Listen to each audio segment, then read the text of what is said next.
Hello mwana wa Uamsho, son of revival. Ni wakati mwingine imempendeza Mungu wetu, Mungu wa mbinguni, kutupa neema na nafasi nyingine ya kukutana asubuhi ya leo kuweza kushare mawili matatu kwa ajili ya ufalme wa Mungu. Kwa majina ninaitwa Pastor Emil Byarurema Birato. Ninamtukuza Mungu kwa ajili ya neema yake aliyonipa ili niweze kukufikishia nawe kile ambacho imenipendeza na Mungu amenijalia kuandaa somo kama hili la kuamini ili uweze kukua na kwenda viwango vingine. Bwana Yesu asifiwe sana. Leo nataka tuzungumze tu kwa habari ya kuamini, kushikilia imani yako katika Kristo. Ndicho ninachokitaka tuweze kushare mimi na wewe asubuhi ya leo. Na ninaamini utakaponisikia utaweza kubadilisha viwango vyako vya imani. Utaweza kukua na kuanza kujisikia una amani ambayo haikuwahi kuwepo kwenye maisha yako.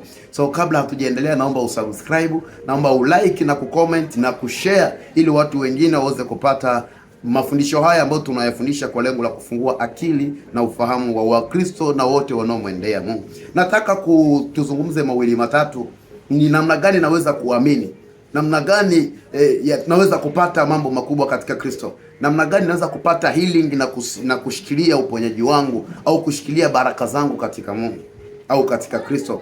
Umeombewa muda mrefu, sijui umeteseka kwa muda mrefu, unaanza kuhisi kana kwamba makanisa hayana nguvu, unaanza kuhisi kwamba neno la Mungu aliokoa, kiasi cha kwanza kujichanganya na vitu vingine. Kuna ile kauli ya dunia inasema kwamba ujisaidie na Mungu atakusaidia, yaani ujisaidie wewe na Mungu atakusaidia. Sikiliza nikwambie, unahitaji kuamini. Neno la Mungu ni nuru. Neno la Mungu linaponya na ni nuru kabisa. Linaweza kukutoa hatua moja kwenda hatua nyingine kama utaamini. Naomba unifuatilie na uzingatie maandiko haya nitakayokupatia, yatakufikisha mbali sana kiimani. Utajikuni mchungaji, lakini kuna mambo hayako sawa pamoja na uchungaji wako, bado unajikuta upo ujizani.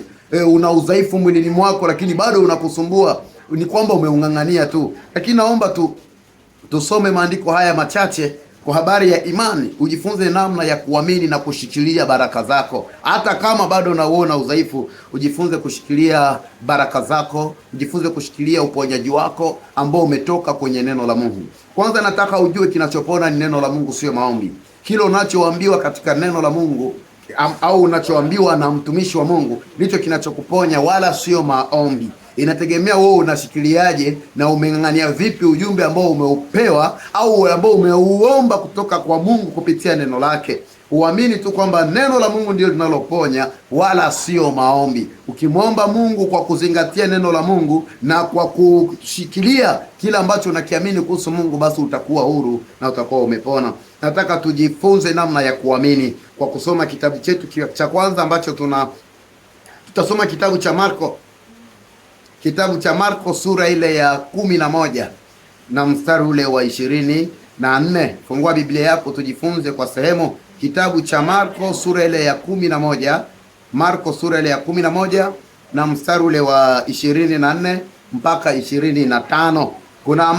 Kuna maneno kadhaa Kristo anatuambia kwa sisi tunaomwendea na kumwamini. Kitabu cha Marko sura ile ya 11 mstari wa 24 na 25.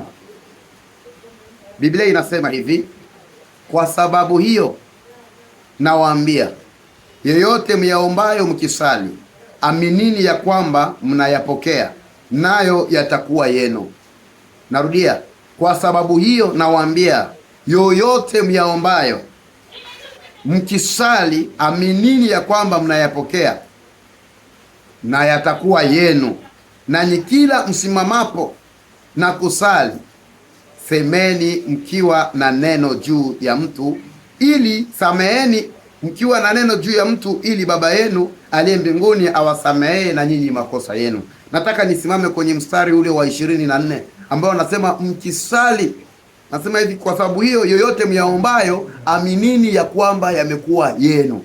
Yamkini umeshaomba sana kwa habari ya jambo linalokusibu kwa muda mrefu sana.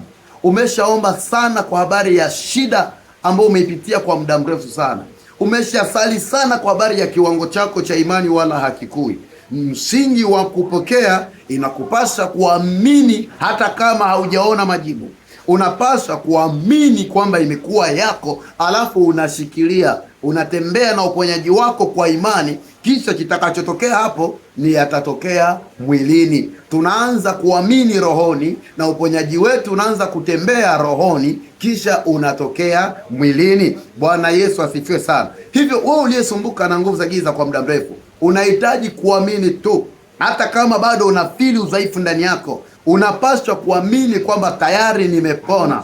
Unajitwika mzigo wa imani kwamba mimi ni mzima, na hiyo nguvu itaanza kukutoka, itaanza kukuachia taratibu, itaanza kukimbia kabisa, na utaanza kujihisi amani isiyokuwa ya kawaida. Nataka tujifunze mifano kwa watu kadhaa kwenye Biblia ambao waliponywa na Yesu Kristo na wakashikilia uponyaji wao, pamoja na kwamba watu waliwayumbisha wasiweze kusimamia uponyaji ambao Mungu aliwapa, lakini bado walisimama katika uponyaji wao. Nataka tusome kitabu cha Marko sura ile ya kwanza, Marko sura ile ya kwanza na mstari ule wa 40. Marko sura ya kwanza mstari wa 40.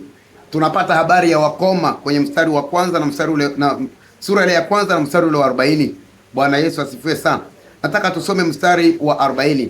Akaja kwake mtu mwenye ukoma, akamsihi na kumpigia magoti na kumwambia, ukitaka waweza kunitakasa.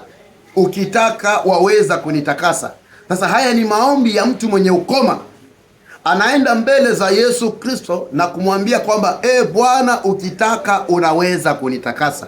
Kwanza nataka utembee na imani ya huyu mtu, kwamba huyo Mungu unayemwendea uamini ana uwezo wa kukutakasa, ana uwezo wa kukuponya, ana uwezo wa kukupeleka kutoka kwenye hatua moja kwenda hatua nyingine. Uamini kwanza hivyo. Huyu mwenye ukoma alimwambia Kristo, ukitaka unaweza kunitakasa, na Kristo akamwambia ninataka. Yule mkoma aliondoka muda huo huo akiwa anaamini maneno hayo na akatakasika kabisa. Unapaswa kuamini neno kutoka kwa Yesu. Kila kinachotoka kwenye kinywa cha Kristo, ndani ya neno lake au ndani ya mtumishi yote ambaye ametumwa na Mungu, ukiamini, nina uhakika moja kwa moja umepona. Nina uhakika moja kwa moja hautabaki tena kwenye tabu yako. Bwana Yesu asifiwe sana. Nataka tujifunze tena kwa habari ya wakoma 10. Tujifunze kutoka kwa wakoma 10 namna ya kushikilia uponyaji. Hao wakoma 10, kila mmoja alikuwa na udhaifu wa ukoma mwilini mwake. Udhaifu ni ule ule wa ukoma, lakini walipomwendea Kristo kwa habari ya kuponywa ukoma wao, tusome kitabu cha Luka sura ya 17 kwa habari ya kuponywa ukoma wao. Sura ya Luka sura ya 17 na mstari ule wa 14. Hawa watu wenye ukoma walipomwendea Yesu wakitaka kupona, kuna waliokuwa na mashaka ndani yake, lakini Biblia inatuambia wala Yesu hakuomba, aliwapa tu mtihani kidogo wa kuamini. Tusome kitabu cha Luka sura ya 14 mstari wa sura ya 17 mstari wa 14. Alipowaona aliwaambia, enendeni mkajionyeshe kwa makuhani. Ikawa walipokuwa wakienda walitakasika. Sijajua ilichukua muda gani kutoka pale kwa Kristo mpaka wanaenda, lakini inaonekana walipoambiwa waliondoka katika hatua zao za kutembea, walikuwa bado wanasikia ule udhaifu. Lakini Biblia inatuambia the way wanavyozidi kwenda wakajikuta wametakasika. Nataka ufanye kitu kimoja. Neno la Kristo huwa likiija sehemu au likiingia ndani yako, uwe na uhakika limekutakasa. Uwe na uhakika limekuponya na kuvusha kwenda hatua nyingine. Biblia inatuambia hao wakoma walipokuwa wakienda njiani walitakasika. Lakini mmoja alipoona utofauti, alishikilia uponyaji wake. Alishikilia ile hali ya upungufu, pengine alikuwa hajapona vizuri, lakini alijihisi utofauti, akashikilia moja kwa moja na akarudi kwa Kristo, akachukua hatua ya kushukuru. Na Kristo alimuuliza, si mliponywa 10? Wako wapi wale 9? Sikiliza nikwambie, siri ipo katika kushukuru unapoombewa. Siri ipo katika kurudi na kumshukuru Mungu wako kwa ulioyatendea. Uliombewa kwa muda mrefu sana, wala haujawahi kushukuru, wala haujawahi kuomba binafsi mambo yako binafsi na kuanza kumwambia Mungu asante. Lakini kila siku unajisikilizia tu. Ukikaa tu nyumbani unajisikilia sijui naumwa, sijui maumivu ya kifua bado yapo, unapaswa kuamini na kuanza kushukuru, na ndipo uponyaji wako unakuwa dhahiri na kutokea mwilini mwako. Bwana Yesu asifiwe sana. Nataka tujifunze tena kwa habari ya mtu mwingine kwenye Biblia, ya huyu mwenye ukoma aliyeambiwa jitwike godoro lako uende. Yohana sura ya 5 na mstari ule wa 10. Yohana sura ya 5 mstari wa 10. Huyu ni mwenye ukoma anaambiwa na Kristo jitwike godoro uende. Bwana Yesu asifiwe sana. Huyu mkoma alipoambiwa ujitwike godoro uende, hakujali ana udhaifu kiasi gani, alilishikilia neno akaanza kuondoka nalo. Wakati akiwa njiani ukoma ulimtoka, akakutana na makuhani wengine. Sikiliza nikwambie, hapa ndipo ninapotaka sasa unielewe vizuri. Yawezekana umetamkiwa baraka sana, lakini baraka hizo zinakatishwa au wanakuencourage watu wengine ambao unahisi wanakuzidi kiroho, au unahisi wana mafuta mengi sana, alafu wanakuencourage. Huyu mkoma alikuwa akilelewa na makuhani Wayahudi. Yesu alipomponywa alirudi kwa wale makuhani. Wale makuhani wanamlazimisha kwamba Yesu ni mwenye dhambi. Sikiliza, wanamwambia kwamba aliyekuponya ni mwenye dhambi. Nataka nikuambie kitu kimoja. Huyu mwanamke mwenye ukoma, kama angeendelea kushikilia maneno ya wale wachungaji au makuhani wanaomwambia kwamba Yesu ni mwenye dhambi aliyekuponya huo ukoma, nakwambia ule ukoma ungemrejea, ule udhaifu ungerejea kwake, kwa sababu angenajisi neno la Mungu lililotoka kwa Kristo lililofanya ukoma uondoke. Ila napenda hekima ya mwanamke huyu. Biblia inasema mstari wa 10, Yohana sura ya 5 mstari wa 10, kwa sababu hiyo Wayahudi wakamwambia yule aliyeponywa, leo ni Sabato, wala si halali kwako kujitwika godoro. Sikiliza nikwambie, kuna mtu ametamkiwa baraka, lakini unaikarijiwa na ndugu zako, unaikarijiwa na wachungaji wako wengine, unaikarijiwa na mtu unahisi ana uwezo kuliko baraka ulizozipokea. Hawa Wayahudi wanamwambia huyu mwanamke, leo sio siku halali ya kwako wewe kujitwika godoro. Bwana Yesu asifiwe sana. Mwanamke akawajibu mstari wa 11, yeye aliyenifanya kuwa mzima ndiye aliyeniambia jitwike godoro lako uende. Na mimi nataka uwe kama huyu mwanamke mkoma. Nataka uwe kama huyu mwanamke mkoma, ujitwike godoro lako. Ikiwa umeombewa, unapaswa kuamini na kuzingatia hilo kwamba tayari umepona na umekuwa mzima. Wala usikubali mtu yoyote kuja kukutoa kwenye imani yako. Usikubali mtu yoyote kuja kutoka kwenye msingi wa kile ambacho unakiamini kuhusu ibada zako binafsi nyumbani, kuhusu msingi wa kile unachokiamini. Usikubali mtu yoyote akutoe kwenye msimamo wako. Amini katika neno la Mungu bila kuyumba. Kuna madhara katika kuyumba. Unaomba wala hujiamini, unabaki unasuasua. Umeshaweka hoja mbele za Mungu, lakini bado unasikilizia, hauamini. Mungu wetu ni mwaminifu, anatimiza. Nataka nikutie moyo kwa habari ya kitabu cha Yakobo sura ya 1 mstari wa 5. Ukiwa na mashaka hauwezi kuwa na imani, wala hauwezi kuwa na majibu yote ya kiroho, wala hautavuka kwenda hatua nyingine. Unapaswa kuwa na msimamo wa imani wewe mwenyewe binafsi na Mungu wako. Unapaswa kuwa na mkazo wa imani, uwe mkakamavu ili uweze kwenda mbele kiimani katika jina la Yesu Kristo. Tusome kitabu cha Yakobo sura ya 5. Yakobo sura ya 1 mstari wa 7. Kitabu cha Yakobo sura ya 5 na mstari ule wa 7.